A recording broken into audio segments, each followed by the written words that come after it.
You are listening to Passing Shots with Pete Ziebron on the Pro 10 Radio Network, a production of Pro 10 Global Sports. Enjoy the show.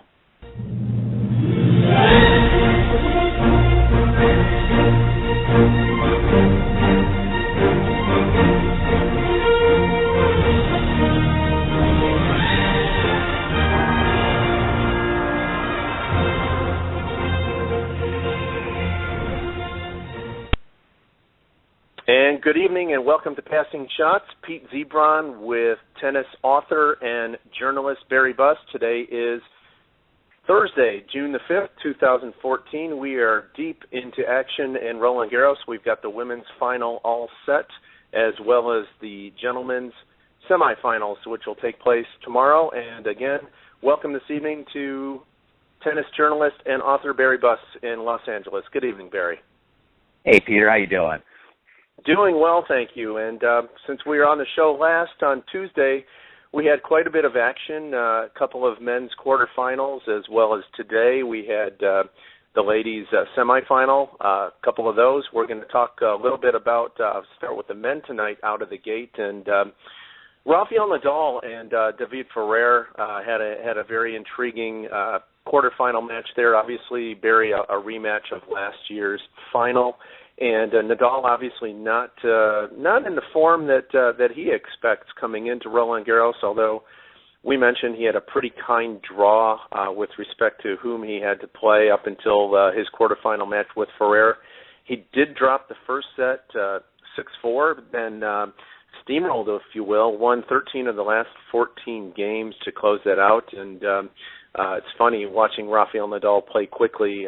He only does that when he has to play against daylight, but possibly that they would not have finished that night. But I want to get your thoughts, Barry. First of all, losing the first set 6-4 to Ferrer, given the fact that he really wasn't tested at Roland Garros yet this year and had some losses uncharacteristic on clay coming into Roland Garros. What was your thought and mindset when Nadal was down 1-set love?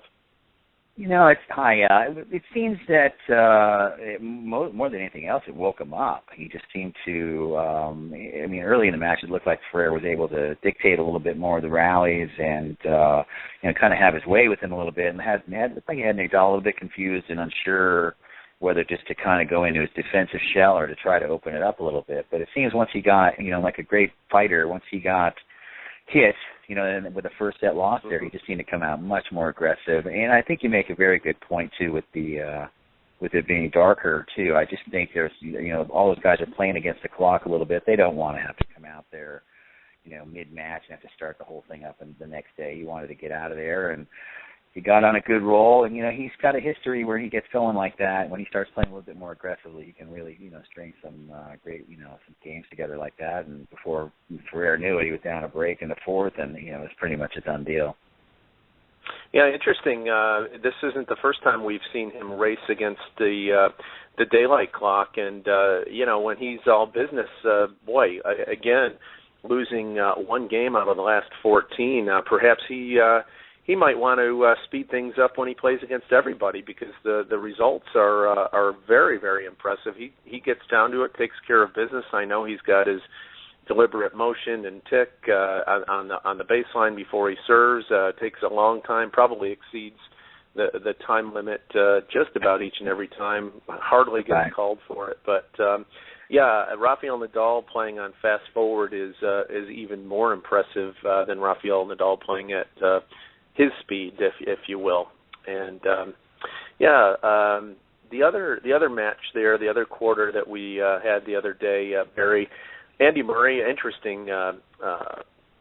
We both picked Murray to beat Monfils. I picked him in 4. You picked him in 5, and you got that one spot on in 5. However, I don't think anybody would have predicted Andy Murray winning a bagel set in the 5th against Monfils after losing sets 3 and 4.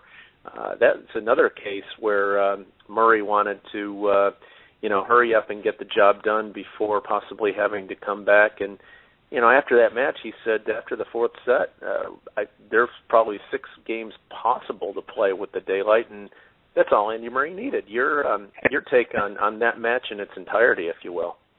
I'm glad we both got that right. I think even more interestingly in that match was how poor Monfils started. And I think some of the times that, having the home court or the home crowd advantage can actually work as a negative to a lot of players, because it's just the emotions are just, in order to play really good tennis, you've got to be relaxed. And, this guy's going to be out there a long time. And it's just hard to really relax into your game and let your shots go, and you've got that, you got an entire country kind of hanging on your every point like that. So I was not terribly surprised that he started as poorly as he did. To get down 2 sets that quickly was a little bit shocking. I thought he'd come around a little quicker. Then all of a sudden, once he got settled down a little bit, he settled in and played some great tennis. He got it going, and he kind of ties into one of the theories I've had at the top levels of the men's game of late. It's just so hard for these guys to steamroll each other, to take each other out in 3 straight sets, and the level of play that you have to execute for 3 straight sets, or go almost pushing on 2.5 hours like that. It's just too much, and you have a situation like Murray who was just walking right through him, but he couldn't sustain it. And then Monfils gets it going, and can he hold it for 3 straight sets? No, he had 2 good ones, got a little bit of a flaky start in the 5th, and before you know it, it was lights out, sort of figuratively and literally. Yeah, do you think it?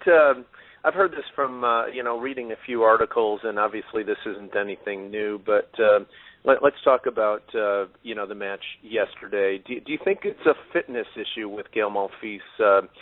Running out of gas in the 5th set. Now, granted, obviously he did win a 5-setter the round before against Fognini, but that match had all kinds of different dynamics going on there. But, against one of the top players, namely Andy Murray, did Gael Monfils have enough in the tank for a 5th set? Yeah, that's an excellent question. There's a lot of ways you can define fitness in tennis. Obviously he has the physique of someone who looks like a ultimate marathon athlete. He's strong as can be, and like minus 2% body fat. He's an incredible specimen physically up there. Now, does he have the lungs? Does he have the wind? Has he done the work with the legs to be able to go 4 or 5 hard hours out there? Combine that, I find more than anything else with him can he focus for that long? I think that's not something that's really touched on a lot with these guys, where you have the guys like the Nadals and Djokovic who just are able to stay in that kind of competitive mindset for 4 or 5 hours and not waver and win those long, tough matches like that. Monfils is the kind of guy, he goes away in matches, and at that level, when you're playing guys, of Murray and Nadal's character, you just can't go away, and there was a wonderful match with Monfils a couple of years ago. He played Nadal at New York on one of those really kind of odd New York nights where it was very humid. And Monfils won the 1st set in the tiebreaker, and it was like an hour-and-a-half set. It was just brutal. And you just looked at him on the chamber and said, oh, my God, that was all for 1 set, and he got steamrolled the next. He just didn't look like he was not even so much the physicality of it, though it was incredibly physical. I just don't know if he had the mental toughness to stay that focused and go for it all the way through. And I think at that level that these guys are competing at, that is one of the least understood or least acknowledged aspects of conditioning, is can you keep that intensity for that long? And because any little let up at all, and you're going to get steamrolled. Yeah, he's worked with several coaches, over the years, including Roger Rashid.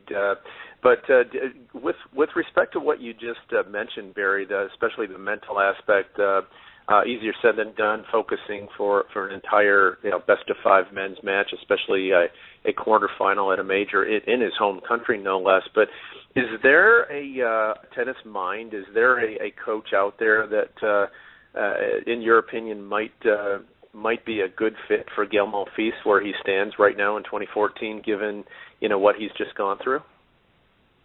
That's a good question. You take a guy like Rashid, who's had such great luck with Hewitt and other players in the past. My take on these guys who do the coaching carousel or just rotating coaches all the time, that's generally not a good sign. That means they're either not responsive to what's being being suggested of them, or they just have some kind of internal either an ego or pride thing where they just will not kind of submit to the process. And if you look at the guys who've been successful they've had the long-term coaches, and it's a 5-year plan where they're just working on building the base and the conditioning and understanding that it takes a long time to get to that next, to keep going from level to level.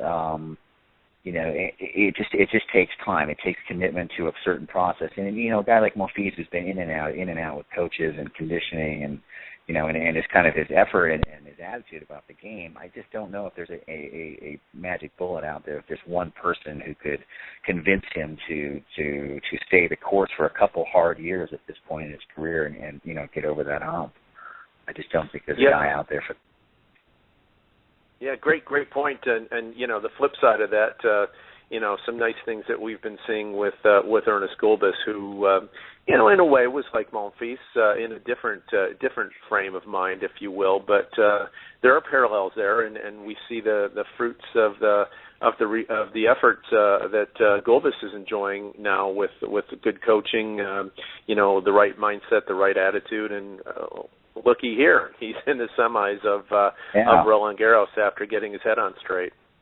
Yes, absolutely. No, he's such a breath of fresh air. I mean, really, he gets a little bit of flack for taking on the big guys and how, quote unquote boring they've been in their press conferences over the years. But I have to agree with him. There comes a certain point where, the entertainment value of the top tier players, the Nadals and Federers and Djokovic and even the Williamses on the women's side and Maria, it's you can almost pull a string and do the press conference for them. I mean, if you watch them do it enough times, they just don't say anything of interest, and they play it very safe, and it's all kind of catered towards the IMG footprint is on a lot of these guys where they just know what to say and not to say too much and keep it safe like that. And I don't disagree with him. So in a way, he's a guy like that. He's not a brown nosing kind of guy. He's not a kissy kiss with these guys. He's not afraid of them. He's not afraid to voice his opinion. He's his own person. He's always been that way, and I don't think he gives a darn whether these guys like him or not. And he's out there to, he's going to get in their face a little bit and confront them on their shortcomings. And I think that he puts them on a certain level of equality with these guys, where I think he's not afraid of them. They know he's not afraid of them.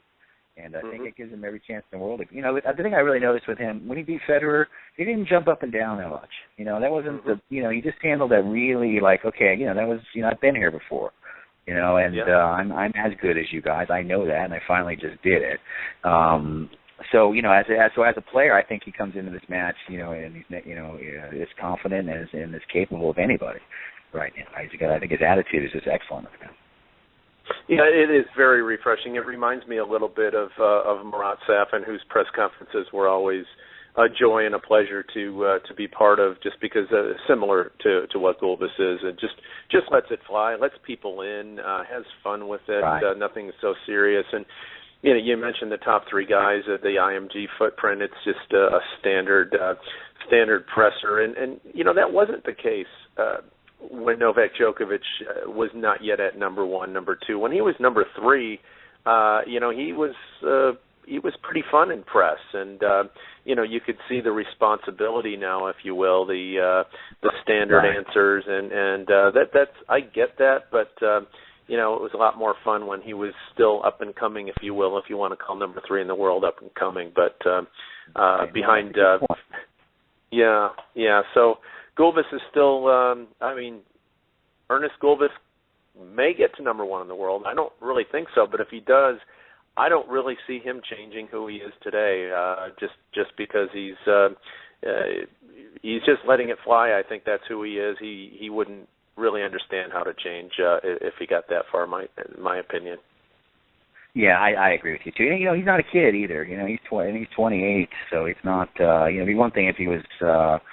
Wide-eyed and, maybe a 21-year-old out there who had a few cycles of his career coming up, similar to what you were just talking about with Djokovic. I mean, Djokovic was doing that little, he just wanted everybody to like him, and he's kind of the clown. I mean, there was one, I'll never forget, an incident where I think he lost in the finals of Rome to Nadal, and they asked him to do an invitation right after losing the finals. And I remember that kind of a defining moment for him, because I just couldn't imagine a Connors or McEnroe losing a match to the other guy and then going out and trying to, ask to be a joker. They weren't taking him seriously. He wasn't taking himself seriously. He did the act, but he looked like a fool doing it.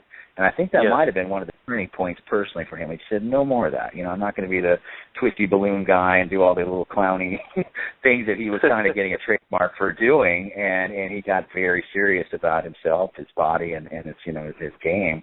And then that attitude really had to kind of transferred over. But a guy like Gulbis, he is who he is. That's his charm. This could just be a one slam wonder. We'll see how he fares, throughout the summer. He doesn't seem to do as well on the faster surfaces, so we'll see how he does. But see if that forehand holds up tomorrow. It's going to be interesting. It will, and let's go back to Nadal and Murray. Interesting, Barry. Rafael Nadal has played 41 matches against Novak Djokovic. He's played Roger Federer 33 times. The other member of the Big Four, if you will, Andy Murray. Nadal and Murray have only matched up 19 times, which is less than half of the number that Ruff has played against Novak, and it stands 14-5 in favor of Nadal, although they've split the last two. And they played a few weeks ago in Rome in the quarters. Murray actually won that first set 6-1 before Nadal came back winning 6-3, 7-5, really, really tight near the end there. But wanted to. Before Rome, this was the first time they actually played since 2011, and I think Andy is going to take quite a bit from that 6-1 set that he played against Nadal in Rome. Took that first set and was right there at the end, losing 7-5 in the third. Your thoughts on that on this match tomorrow?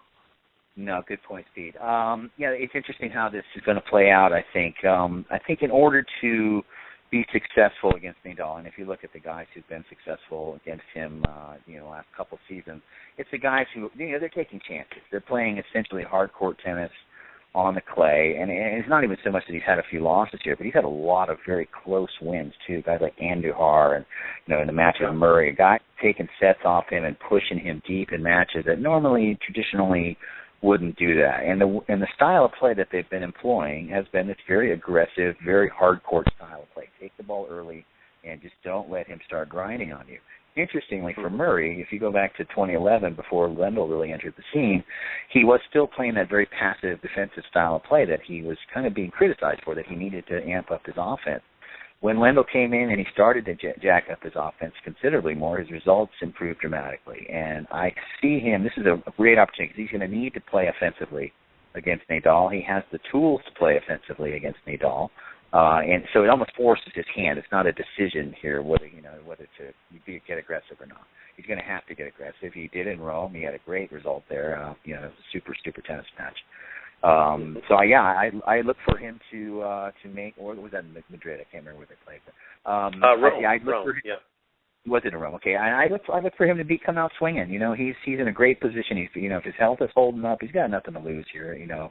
Metaphorically, I mean, this is it's Paris, it's Nadal, it's red clay. It's not his best, but I can see him coming out and really trying to take it to him and see if he can get ahead and put a little scare in him. Yeah, I agree as well. I'm really looking forward to that match tomorrow. I think the fact that Ferrer was able to, for the whole field, be able to get the first set off Nadal will help whomever he has to play going forward. With respect to the confidence, obviously Andy doesn't fear him, knows what he's up against tomorrow. At the same point, Murray has to feel very, very good about where he is. And we're coming up on a break right now, Barry. I would like to remind our callers, our listeners, they can call the show at 347-637-1197. Again, 347-637-1197. And we're going to go to break right now, Barry. But before we do, I'm going to leave you with a question that we both can to take a stab at when we come back, and that is we've got two overwhelming favorites tomorrow, Rafael Nadal and Novak Djokovic. Who, Barry, do you think has the better chance of possibly getting the win tomorrow? Would that be Andy Murray against Rafael Nadal, or would that be Ernest Gulbis taking on Novak Djokovic? We're both going to be able to answer that question when we come back right after this break. Hey, Thirst, can I try out a few Coke Summer sound effects on you? Cool. You okay with this? And this? And what about this?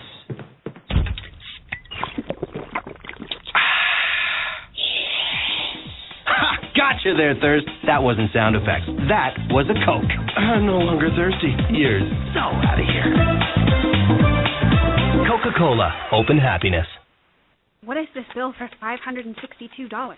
Let me call these people. Thanks for calling Big Tobacco. How can I be of assistance? Hi, I was going through my mail and saw this bill saying I owe $562 for smoking-related expenses. That's correct, ma'am. Yeah, what's the deal with this bill? You see, smokers miss more work and retire earlier, which costs Nevadans $903 million in lost productivity per year. Also, smokers get sick with diseases like lung cancer and emphysema, costing another $565 million in medical expenses. So, when you add it up and divide by a total number of Nevadans, it comes out to $562 per Nevada household. Okay, but I don't smoke. Well, whether you smoke or not, every Nevadan pays the bill. You know what? I'm not paying this bill. Actually, you already did. And you'll be making the same payment again next year. Well, thank you for your call. Hello? Is smoking worth it? Learn more at smokefreevegas.com. That's smokefreevegas.com. Or for free help quitting smoking, call 1-800-QUIT-NOW. That's 1-800-QUIT-NOW. Made possible by funding from the Department of Health and Human Services. Little Caesars, home of the $5 hot and ready pepperoni pizza, now has a deep, deep dish pizza with 8 crispy caramelized corner slices and even more cheese and pepperoni. So head on down and grab a large for just $8 and tell them Alan Varner sent you. They won't know who that is, but as a voice actor, I'm always trying to get my name out there. Check me out at alandoesvoices.com. That's ALAN doesvoices.com. But first, get the new deep, deep dish pizza. It's hot and ready every day from 4 to 8 p.m. for just $8, only at Little Caesars. Pizza. At participating locations plus tax. Hi, this is Dick Stockton, and you're listening to the Pro 10 Radio Network. Catch me live on the Players Lounge Thursday, June 12th at 6:30 p.m. Pacific Time.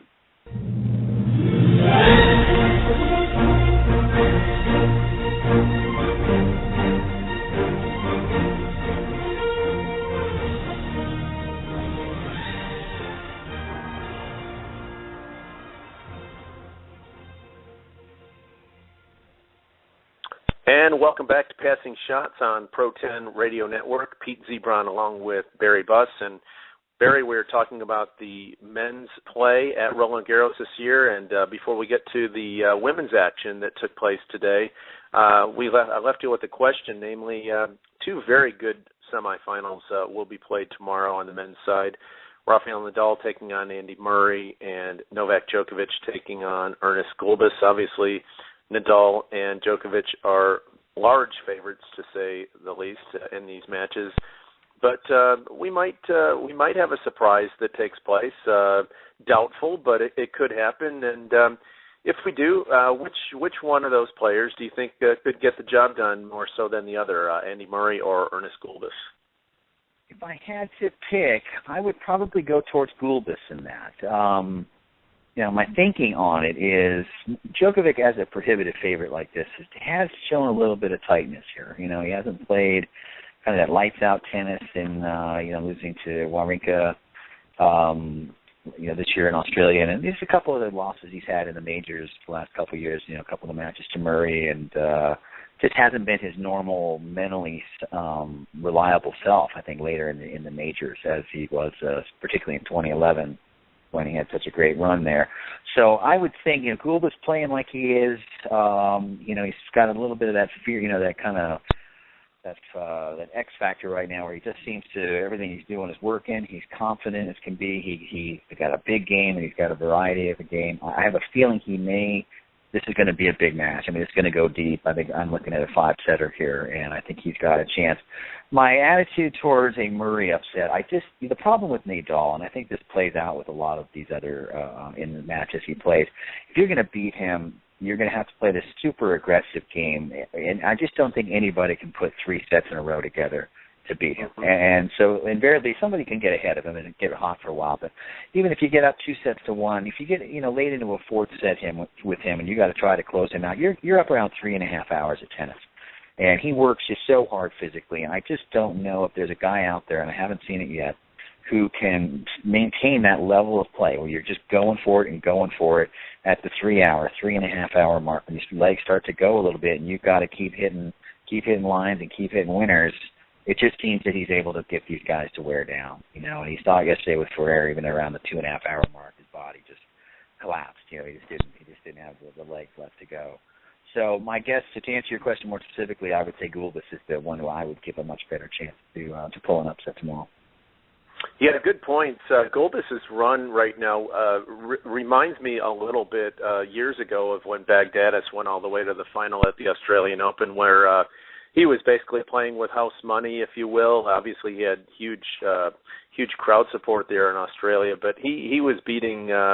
He had a very, very impressive run and actually played Roger Federer very tough early on in that final. But Gulbis getting this deep, great tennis player. But I certainly didn't expect it. But all credit to him. In answer to the question, I'm going to go with Murray only because, first of all, I don't think either one will happen. But Murray came very close to beating Nadal in Rome, 7-5. In the third, as we all know, taking Rafa in a best-of-3 compared to a best-of-5, especially at Roland Garros, that's a much, much different element, a much bigger ask, almost like back in the day, 5-6 years ago when people were able to take Roger Federer every once in a while in a Masters 1000 best-of-3. But once the majors took place, nobody really realistically was going to take Roger in a best-of-5. Those were the days when he was winning, 3 out of 4 majors that were played that year. I have to give the edge a little bit to Murray just because of his, granted the head-to-head is 14-5 Nadal. Murray's gotten him a number of times, 5 times. That counts for something. I think Andy Murray is playing with some house money here. I think he's in the little bit of a role like a survivor, if you will. Was fortunate to get through the Cole Schreiber match when he saved a break point, which Cole Schreiber then would have served for the match. Whether or not that could have happened is another story. Going 5 against Monfils. I mean, Andy Murray, just lost 2 sets in a row, was playing a Frenchman. It was anybody's match, probably a little bit more of an edge to Monfils with the momentum he had, and then boom, I mean, Monfils himself in the presser said, my 5th set just went up in smoke, literally, right around 20 minutes for Murray to get the job done as he was racing against time as well. But I think given the fact that Andy Murray, having been to number 2 in the world, obviously has tools in the toolbox to get the job done against Nadal. Will it happen? I doubt it, but to answer that question, I have to go with a slight favorite over for Murray compared to Gulbis's chances against Djokovic. But we'll see. This is we're going to see obviously tomorrow morning what actually takes place. And Barry, also a couple of very good women's semifinals played today. Maria Sharapova taking out Jeannie Bouchard. Sharapova again drops the first set, 3rd match in a row. We talked a little bit about this the other night. Is it possible that Maria, as the favorite at Roland Garros, is this causing some slow starts? Now that said, Bouchard, very good game, was really going for it. And at the same point, even though Maria dropped the first set, I really lost no confidence in her to get the job done just because of her experience compared to Bouchard, who's still on the rise. Your take on Maria Sharapova, Jeannie Bouchard today? Wow, yeah. I mean, you just have to tip your visor to Sharapova here. She's just been such a indomitable competitor here. And we've always have spoken about this in the past, but boy, she's really putting on her tough customer hat for this tournament. I mean, it's just been an amazing, the match starts when she loses the first set, and then, it's not that often, when someone of that caliber, when, in a late in a major like that loses a set, and you're not really all that concerned, she's just, you just look at her, and she's got that belief. I think her team, with Sven Grunfeld in there now, those guys are really, she believes in what they're doing. I read a statistic today. I think that's 19 consecutive clay court 3-setters that she's won. And that's an amazing statistic. and a lot of those with her losing the first set. That said, she's playing on borrowed time a little bit. You just can't keep spotting this caliber of players a set of tennis and then have these very scratchy second sets where, you get double faults and set points and all kinds of drama going there. So she's cutting it a little thin. Fortunately, she's only got to do it one more time here, to hold the trophy aloft. And as for Bouchard, all credit to her. She's young. She's just, she handled the moment extremely well. She really did. It wasn't the greatest tennis. We talked a little bit about this on Tuesday, you and I did, but, when you got two people taking the ball that early and hitting it that flat, it's just hard for rhythm and, and for anyone to really get comfortable out there. And, and full credit to Maria. I mean, that's part of her strategy. You're just not going to get a rhythm against her. She's going to take everything and just plaster it. She's going for her serve. She's dictating and as much as she can, and it just makes it hard. You're always kind of at her whim here when it gets down to crunch time, and I don't think that works well for a lot of these gals. But exciting match. They're both very attractive players, so it was very nice to have that out there. It got a little loud again. Sharapova was tough to watch for me. I'm sorry, but it's just it's been a lot of years. But hey, very great drama, great competition, a lot of sportsmanship, and we're going to see a lot more of Bouchard in the years to come. Yeah, I want to throw a stat out there. Good points there, Barry. I want to throw a stat out there that's sort of in Roger Federer territory with respect to the numbers. Maria Sharapova, 6 of 20 on break points won, and 30% right there. Fed would probably be 3 of 20 or 4 of 20, but Sampras was the same. I don't know why, but that number surprises me against an upstart like Jeannie Bouchard. I could maybe see the 6 of 20 against someone else, maybe in Azarenka. I don't think she'd get that many breakpoint opportunities against Serena Williams, but 6 of 20 against 20-year-old Jeannie Bouchard. What are your thoughts on that failure to convert when she had those chances, Barry? That's an excellent statistic, and it's a telling one too. I mean, a couple things I look at there. If you had to ask Maria how, if you need a point in this match, how would you construct it? I don't know if you're going to get all that straight of an answer. It just seems that it's just first strike tennis. They're taking whatever they can get, and they're just hitting it through the court as hard as they can. And, there's not a whole lot of patterning and angling and feel going on here. So, when you get a little nervous, and she was definitely nervous, and she's got to, basically she doesn't really know exactly how to win this point other than just tee off. It gets into your makeup a little bit where you just don't know. There's a little bit of doubt, and you're going for too much, and then if you pull back a little bit, then Bouchard takes the first ball and hurts you, which happened a few times near the end. So it's just I always felt it just with her and with Federer too. Sometimes when you're just not, you don't have an exact idea of how you're winning your points. When it gets to the big points, it does show up, and I think also it starts to snowball too. Once you lose a couple of those, and certainly in Federer's career that's happened quite a bit. And once you lose 3, 4, 5 of those, then your doubt kicks in of like, what do I do now? I don't know how to win this point. And then it becomes a problem. Yeah, agreed. Yep, good take on that. The other semi today, Barry, Simona Halep, number 4 seed, taking on Andrea Petkovic of Germany, who, as we said, had a fairly easy route to the semi, if you will, and Halep got the job done. Pretty routine first set. Looked like it could have maybe go 3 perhaps late in the second set, but Halep steadied the ship and got the job done, and she advances to her first major final. All credit to Simona Halep. And anything during that match, anything in that match jump out at you that was possibly a surprise or that impressed you from either lady?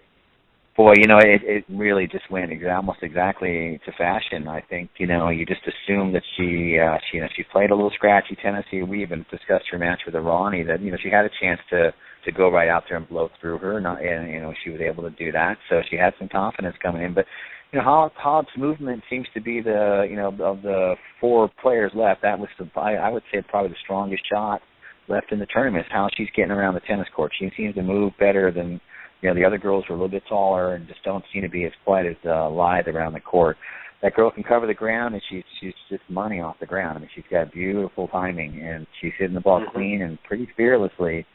So in that respect, the first set was not a surprise. Pekovic, you're probably in a lot of nerves there. And, the second set, you figured it would get a little tighter, one way or the other. But no, not a big surprise. And she's kind of the it girl here. She's had this tremendous run here for this last calendar year, bringing her up into the top 5 in the world now. So I just think, she seemed to be the better of the two players, and the straight set victory was kind of what I would have predicted. Simona Halep has not had a lot of TV time this year, or even at Roland Garros, playing on a lot of the side courts. And if you would, Barry, if someone has never seen Simona Halep play tennis, who would you most compare her to, and why? That's a good question. Well, she's just hitting it really clean off both sides. I'm trying to reminds me a little bit of a Dementieva in a sense, with a little better serve. Just real flat off both wings, just really clean swings. Or maybe even a younger, fitter Capriati. It just seems that both sides are just technically they just look really, really good to me. It just doesn't look like either side's going to break down. That's what I look at. I mean, with some of the other high-flying swings out there, like Maria's forehand can really get away from her at times. It just doesn't look like this girl has a lot of range in her game, that she's going to be able to play at an extraordinarily high level with enough pop. It's not all just consistency. It's not like a Hingis who's just got all this guile around the court without the power. She seems to be able to have the really great movement, the clean hitting, and enough firepower to finish points. So, there's a reason she's in the finals because of that. I asked that same question to a friend of mine who played collegiate tennis at Whittier College in Southern California. I've hit with him several times, and I said, Bill, who does Halep remind you of the most? And he thought about that for a moment. And his answer, I want to see if you agree with this, he said Andre Agassi, for her ability to kind of crouch down low, take it fairly early. Do you see any of that? Well, she's got one. She plays from the middle of the court. I mean, that's something, certainly with the Agassi and how he was able to control the court, hold the baseline, hold the middle of the court, and basically move a lot less than his opponent. There's no question that she's covering a lot less ground than the people she's playing. She's able to take it. If you did a chart of where she's striking the ball compared to her opponent, she's got to be at least 4 to 5 feet closer in on average. So, that's a huge advantage over the course of a match when it comes down to movement and, being able to dictate play. So, I think that's a fair assessment. Yeah, very good. Okay, we've got a women's final that's coming up on Saturday. We had talked, ever since Serena Williams got knocked out of the tournament, this was sort of a matchup that a lot of people thought was going to happen. Sharapova taking care of business on the top half of the draw, and Halep again, who obviously the tennis aficionados are familiar with who she is, what she's done, what she's capable of, and we're getting the final that quite a few people had penciled in after they reconsidered their draw after the first couple of rounds. And Sharapova, they played recently in May on clay in Madrid in the final. Halep took the first set 6-1, Barry, and then Sharapova, pattern here, losing the first set there. Okay. Sharapova, took care of business in the second and third, 2 and 3. And do you think that that match plays into 3-0 overall for Sharapova? Obviously, looking at this match in May in Madrid, what can Halep take out of that match? And do you still going with Sharapova over Halep that we had talked about a couple shows ago with respect to what happened today? Wow, this is getting tough. I mean, I literally have this down to a coin toss. I just can't. You can make extraordinarily strong arguments for both players coming into this. I'm not quite sure how much the experience thing plays out. There's been quite a few first-time finalists who've brought it home. The last several years on the women's side. So I'm not a big fan of the sense that Maria is going to handle the moment all that much better, because she's been in these positions herself before and not handled the moment well, and down in Australia and Wimbledon with Kvitova and some other ones. So there's no guarantee that Maria's going to come out and play her best ball. The fact that she's been starting so slowly is a problem for me. The fact that Halep hasn't lost a set and it just seems to be really in a good groove out there. I think we're going to see a similar pattern here where, Halep will get the first set, and then Maria's got to have to dig in and do this one more time, with all the money on the line. And I got a funny feeling Halep's going to take this one. I think she'll win this in straight sets, to be honest. I'm going to change my pick, if that's permissible. Yeah, absolutely right. I mean, we, obviously we have to factor in the results of what's happened today, and taking a look at what Maria has been doing and struggling with the last three rounds. Obviously, a different customer that she's going to be facing on Saturday. Great point again about the plenty of first-time finalists getting the job done, especially on the women's side. And, Maria, I think I'm still going to go with her, not as odds-on favorite as I had anticipated. Really impressed with Halep getting the job done and how she's looked coming into the final. And we're going to have that, obviously, we'll all be treated to that final on Saturday morning, 6 a.m. our time, Barry. And when we come back, we're coming up on a break, but when we come back, we have some split coverage from the networks tomorrow. You're going to have to check your guides to see, what channel, which semifinal is going to be on. And we're going to talk about that as well as some of the confusing aspects of so many networks covering Roland Garros when we come back right after this. Hey, Thirst, can I try out a few Coke Summer sound effects on you? Cool. You okay with this? And this. And what about this?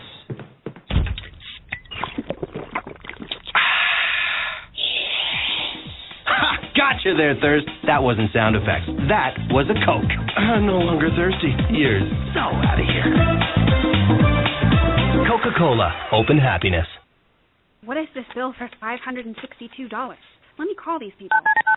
Thanks for calling Big Tobacco. How can I be of assistance? Hi, I was going through my mail and saw this bill saying I owe $562 for smoking-related expenses. That's correct, ma'am. Yeah, what's the deal with this bill? You see, smokers miss more work and retire earlier, which costs Nevadans $903 million in lost productivity per year. Also, smokers get sick with diseases like lung cancer and emphysema, costing another $565 million in medical expenses. So, when you add it up and divide by a total number of Nevadans, it comes out to $562 per Nevada household. Okay, but I don't smoke. Whether you smoke or not, every Nevadan pays the bill. You know what? I'm not paying this bill. Actually, you already did. And you'll be making the same payment again next year. Well, thank you for your call. Hello? Is smoking worth it? Learn more at smokefreevegas.com. That's smokefreevegas.com. Or for free help quitting smoking, call 1-800-QUIT-NOW. That's 1-800-QUIT-NOW. Made possible by funding from the Department of Health and Human Services. Little Caesars, home of the $5 hot and ready pepperoni pizza, now has a deep, deep dish pizza with 8 crispy caramelized corner slices and even more cheese and pepperoni. So head on down and grab a large for just $8 and tell them Alan Varner sent you. They won't know who that is, but as a voice actor, I'm always trying to get my name out there. Check me out at alandoesvoices.com. That's ALAN doesvoices.com. But first, get the new deep, deep dish pizza. It's hot and ready every day from 4 to 8 p.m. for just $8, only at Little Caesars. Pizza. At participating locations plus tax. Hi, this is Jeff Saldenstein. Hi, this is Kendall Hart. Hi, this is Dick Gould. Hi, this is John Embry, and you are listening to the Pro 10 Radio Network.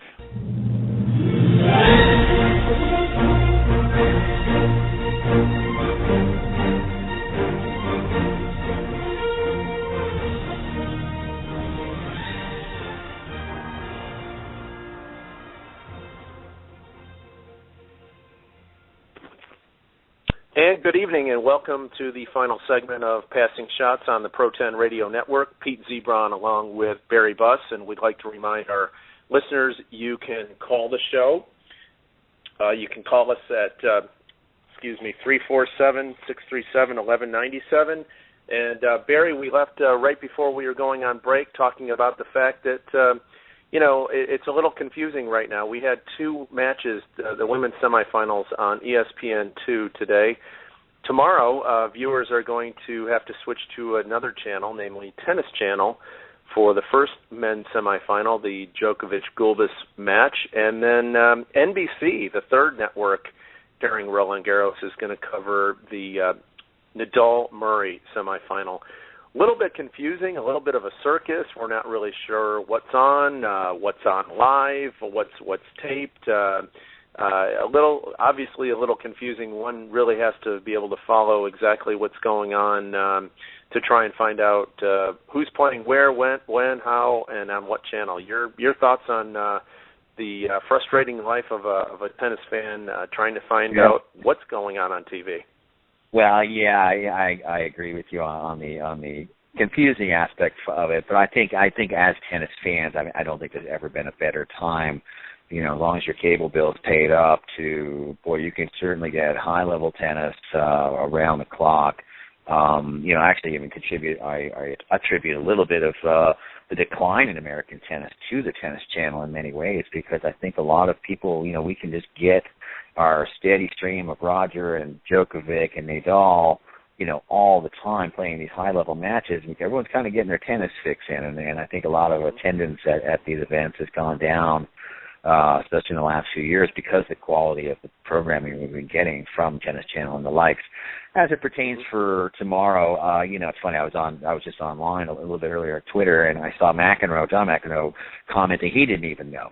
He was confused where the match was. Where am I? Why are we showing reruns over here when there's a live match going on? Yeah, so these guys are, it's got to be just something else for them to try to work it out. Yeah, it's confusing. I'm not, the economics of it is obviously quite complicated. I know NBC has had a contract with the French for some time to broadcast the finals. My personal favorite has always been, ESPN with the Australian, because you just kind of know when it's coming and it's going to be all night and you can kind of just settle in. But yeah, it's a little bit confusing. It keeps you on your toes, and it could be a little frustrating for those who don't, because Tennis Channel is not everywhere either, and that's been a very difficult problem for a lot of fans, who don't have that service. So. Yeah, and once again, we don't know who's live. We don't know broadcasters we're getting. So it can be a little bit on the frustrating side, no doubt.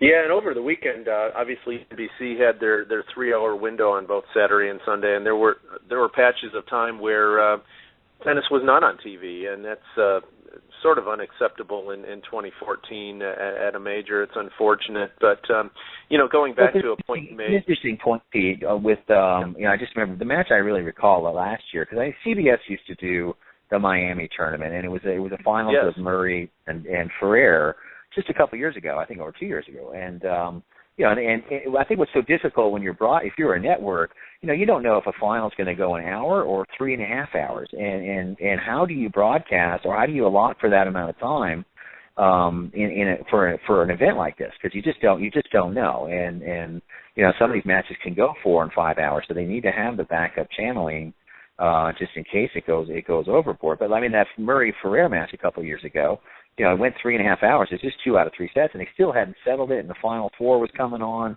and it got, they actually kicked the third set tiebreaker over to Tennis Channel. And people who were watching on CBS the whole time didn't get a chance to see the end of the match. So I sympathize with the networks a little bit. It's got to be really difficult for programming and selling advertising and so forth when these matches can go, just ridiculously long. And how do you plan for that? When you're a business, it can't be easy. Yeah, I agree. You made a point earlier on, the quality of broadcasting of Tennis Channel. I'd just like to say, it was Tennis Channel that really allowed Grand Slam major tennis to be televised almost wire to wire, bookend to bookend when they got the rights to the French, because they outbid NBC and they outbid ESPN for the lion's share of Roland Garros, and then all of a sudden ESPN, the Grand Slam network was on the sidelines without Roland Garros, and obviously they worked something out. Obviously, ESPN worked something out very much in their favor, having the two ladies semifinals today, having those rights. But in addition to Tennis Channel allowing ESPN to broadcast, the significant parts of Roland Garros, they then got a chance to cover, first 2-3 hours of the Australian Open before ESPN went on the air. All the odd times, if you will, where ESPN didn't have it wire to wire, especially in Australia. Tennis Channel came and started the the coverage. It's 5 p.m. our time for the Australian when it comes on the air. And I remember, ESPN wouldn't come on until 7, 8, 9, sometimes 10:30, and here we are, a major with zero television coverage. So the Tennis Channel Roland Garros agreement really helped the tennis viewer here in the United States to get, in essence, a wall-to-wall coverage, with the exception, unfortunately, of some of the NBC embargoed time frames when they have the rights. Right, exactly. Yeah, it's quite complicated. I know the WTA just signed a fresh contract themselves. I can't remember the details of it, but it was a much more limited scope. And I mean, Wimbledon had that deal with HBO for all those years, and that was terribly confusing. I mean, how you couldn't even watch, Monday through Friday. There was nothing going on unless you had the HBO service. And, and I think even for the broadcasters, it gets complicated, right? Because I think Mary Carrillo and McEnroe and all these people are on contract with certain. I don't know how you can be on contract with all these different networks at the same time. Yeah. It certainly gets complicated for those guys. So. Yeah, I want to ask your favorite, most comprehensive, best TV personalities. Best announcers calling matches. Want to get your top 3 or 4 or 5, Barry. We've seen everybody. Yeah. Yeah, that's a great question. It's funny because I think with tennis, you have to have played it to a certain level to really understand what's going on an intimate level there. So we're going to be kind of stuck with these kind of Grand Slam champions and really high-profile names to be broadcasting our matches for some time. On a personal level, the best experiences I've had have been the late-night Australian Open. I'm on the West Coast here. The matches come on at 11, 12:30 at night, and sometimes you just stay up all night watching these matches. Yeah, it's quiet. You can really hear these guys. They have a real good rhythm with themselves. Fowler, Gilbert, Patrick, and Cahill. I think those guys are the class of the field. I mean, they learn how to work with each other. You can kind of tell they really get along well, and they're friends with each other, and they just have really excellent chemistry. So I found those guys to be the best. I find Justin to be difficult to listen to over on tennis. Just, bless his heart, he's trying really hard, but it just doesn't come off as someone who's terribly relaxed in his skin doing his job. It's a little too much. Lindsay puts me to sleep. I mean, some of them are really difficult for me to sit through, so I can always turn the sound down and pursue other audible options. But I give it up to the ESPN guys. I think they're the best. John McEnroe's kind of run his course. I mean, it's been 20 years of the same shtick, and it was fresh, 15 years ago, but it's kind of lost its impact for me. Yeah, I'm going to go with two of the ATP media guys who we see on Tennis Channel. They're not Tennis Channel employees. They're employed by ATP Media, and that's Rob Koenig and Jason Goodall. I really enjoy when they're paired together. They usually call the majority of the finals of the Masters 1000s. They have a few other guys that they're rotating in and out. Right now, obviously, they can't call every match at the 1000 level, but Rob Koenig from South Africa, who's now has a little bit of a role with South Africa's Davis Cup team, and Jason Goodall, who he's been calling a few women's matches now here a little bit more this year as well. But those two guys, in my opinion, are 1-2. That's a real treat for me when those guys are on. And then probably my third favorite, I think he's just an outstanding commentator, is Jim Courier. I have really learned quite a bit about tennis when listening to Jim's analysis in the booth. And obviously you mentioned the Australian Open, Barry. He does, he's employed by Channel 7 in Australia, but fortunately wasn't always this way, but ESPN now is allowing that on-court interview with Courier and usually the winning player to take place on the air on ESPN, even though he's holding a microphone from another network. So those are my three: Rob Koenig, Jason Goodall, and Jim Courier are my three. And you mentioned, I'm going to throw something out there. Not a lot of people were probably aware of this, but for 2 years, right after the HBO Wimbledon contract ran out, believe it or not, Wimbledon was on TNT, the one of the Turner networks, and one of the better announcers. Yes, he did call tennis matches.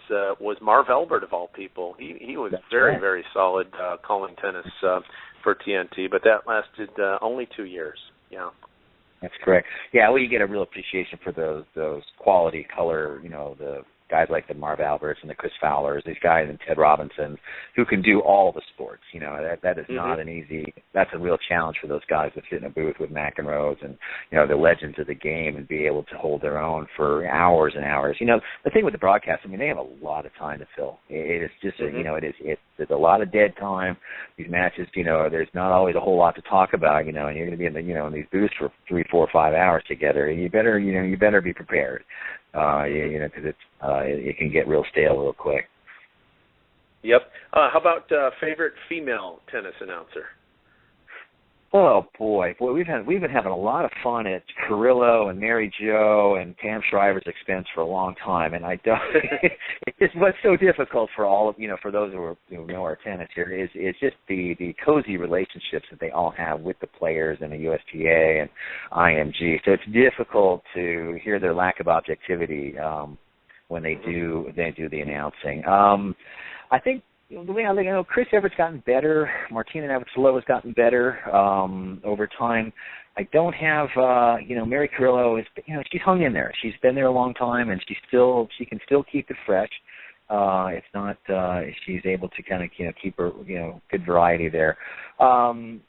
It's not, Mary Jo. I don't understand how she's holding her job there, but she's a little bland for me. But obviously the brass likes her. But as for a favorite, I can't really quantifiably say I have one that really stands out for me. Okay, I'm going to go with Mary Carrillo. I like what she adds to the telecast. Obviously, like you mentioned, she's on several different networks these days, and so you tune in and you hear Mary Carrillo, you have to double check what channel you're on, but that's okay. And last question before we wrap up the show, Barry. Obviously, first off, we'll make sure that we're okay with the men's picks before we sign off. That'll be the last point. But what tennis announcer do you miss that's not on the air any longer? That you're like, wow, it was great when he was on back in the day. Who would that be? God, I'm going to date myself here, but I'm going to go Pat Summerall. Yeah, good back in the Channel 2 days when you were, I was a little kid and it was Borg and McEnroe and that late Sunday afternoon, the U.S. Open finals, he just had the gravity in his voice that made it really feel like you were at a major sporting event. And he was just fantastic in the booth, and he was there for quite a while. He really held that position for a long time. So yeah, I would have to say Pat Summerall. Yeah, and I love getting a kick out of people when I tell them that obviously a lot of people remember Pat Summerall teamed with John Madden calling NFL telecast on CBS, but people don't believe me when I say this, but Pat Summerall was not teamed with John Madden for the first 2 weeks of the year. It was Vern Lundquist, and that is because Pat Summerall was calling tennis on CBS, and people were like, no, the NFL was king. Well, it was big, but Pat Summerall, CBS had Pat Summerall away from the NFL calling the U.S. Open on CBS, and that's how big Pat Summerall was. That's how much bigger tennis was. Obviously, the NFL is leaps and bounds ahead of any sport in this nation at this point in time. But, yeah, Pat Summerall and John Madden did not take place until week 3 of the NFL season because Mr. Summerall was calling matches for CBS, and I have two guys that I really miss in the booth. Dick Enberg, I thought was fantastic for years on NBC, obviously calling the French and Wimbledon, and then later on CBS, he's actually calling San Diego Padre games, so I can still hear him once in a while. But he's one, and I have to give a shout out to a longtime BBC commentator who's actually inducted into the Tennis Hall of Fame this summer in July, and Mr. John Barrett, and I was able to hear him the first couple of years I had Tennis Channel. He actually was in the booth with Rob Koenig, with Jason Goodall, and Doug Adler as well. So John Barrett was was really a very knowledgeable tennis personality that obviously I got a chance to listen to him for a couple of years. But, yeah, I miss Dick Enberg calling tennis. That was great. But last point before we sign off this evening, Barry, we had mentioned the men's final. I went with Djokovic 50.5% to Nadal 49.5%. That was my pick all the way at the very beginning of the tournament. My numbers have not changed. Obviously, both those guys have another match to win before they get there. But I know you had gone with Rafa, saying how can anybody take bet against Rafa? Take Rafa, who's been there so many times. And anything change in your pick? You still going with Mr. Nadal? Yeah, I just think out of respect for him more than anything else. I'm a huge Djokovic fan, but I think until Nadal gives up that crown, I think he's the guy. I just got to stay with him, I think. Yeah, fantastic. Well, we are in for a treat tomorrow on both Tennis Channel and NBC. The men's semifinals being played tomorrow morning, and then obviously the ladies' final Saturday morning, and then the gentlemen's final on Sunday. And all credit to Ernest Gulbis and Andy Murray for getting as far as they did, but I think the whole planet is wanting a very scintillating Novak Djokovic-Rafael Nadal final, and we hope it goes 5, maybe even extra innings in the 5th set. But that's another wrap, and for Barry Buss, on behalf of Barry Buss, this is Pete Ziebron saying good night, good evening, God bless. Another show of Passing Shots on the Pro 10 Radio Network. Good night.